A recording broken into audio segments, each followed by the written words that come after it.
review on my Team Associated T5m. So, we're going to start out. I'm going to tell you the upgrades I did to it, my tire choices and what I have on it, the electronic package, and then we'll talk about all the goods and bads of the build. So, to start out, this new kit doesn't come with rims anymore.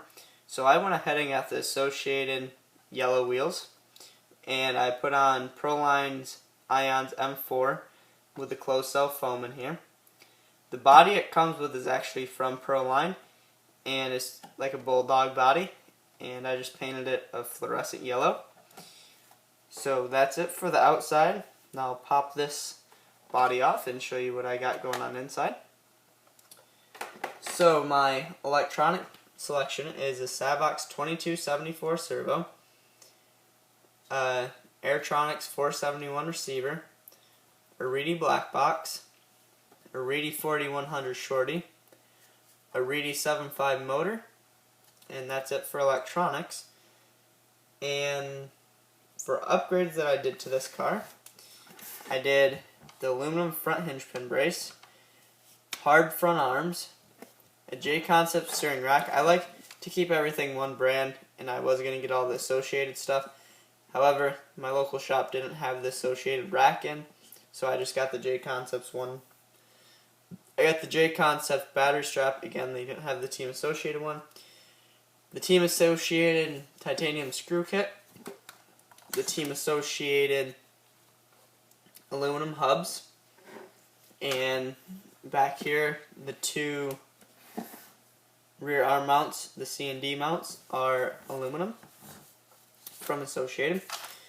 And then in the shocks, I put in X-rings, and I also have the aluminum caps, but I have yet to install the aluminum caps. So the build on this was amazing.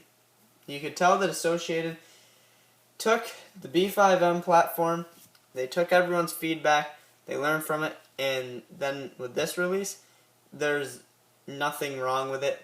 They paid a lot of attention to little details, and they really stepped it up for this release, which is awesome, and I was pumped on the build. It went awesome. For some reason, this diff is the same as my B5s, but it's just super smooth, and I don't know why. I've broken it in. Everything's broken in and set up on this car already, but I don't know, this diff is just like ridiculously smooth, and everyone that I showed it to was like, wow.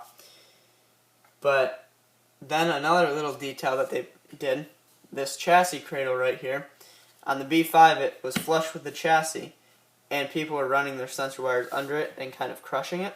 Well, now they cut out a little U shape for your sensor wire to go right under.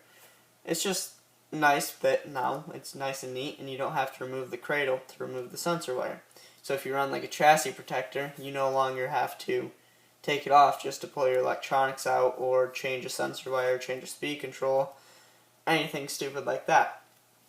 So that was an awesome little detail that they paid attention to. And then the build just went really smooth. In the instruction manual, there's a lot of little details again on notes and things that they've learned from the B5M. And I didn't use the stock hubs, but if you do, they even there now put a lock nut on the back side of the ball stud so that it would stop backing out on everyone if you are using those hubs. So there's like another little detail. And other than that, that's pretty much all that they updated. They did, however, update the ball cups. So I'll get into that. The new ball cups were supposed to not stick. So see, mine are a little tight. Kinda sucks. However, I was talking to Cody Newmandahl about it, and he told me back at the Reedy race that the T5M would have the updated ball cups be super smooth. And I felt his. So, okay. They were awesome. However, now that the ball cups are okay and good, the first batch of T5Ms have bad 10mm ball studs. Just a quality control issue, he said. So that's why if you get one and they're still tight, it's the ball studs now. So they've got to fix that. So that's the one bummer on the kit.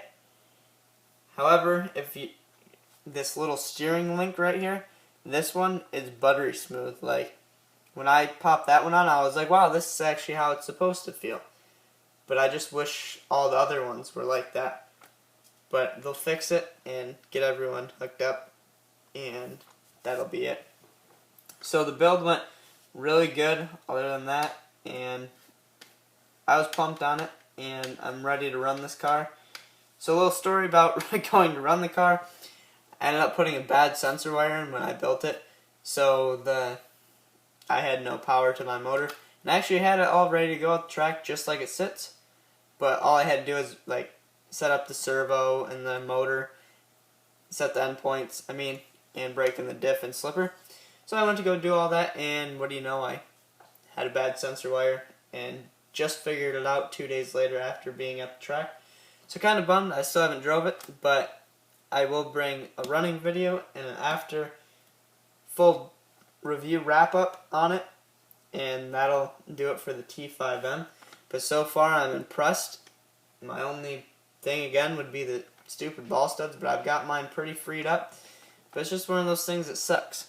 So I hope you liked watching this video, and I'd recommend anyone, if you can find one still in stock, to go grab yourself a T5m, and let's get Stadium Truck back rolling everywhere.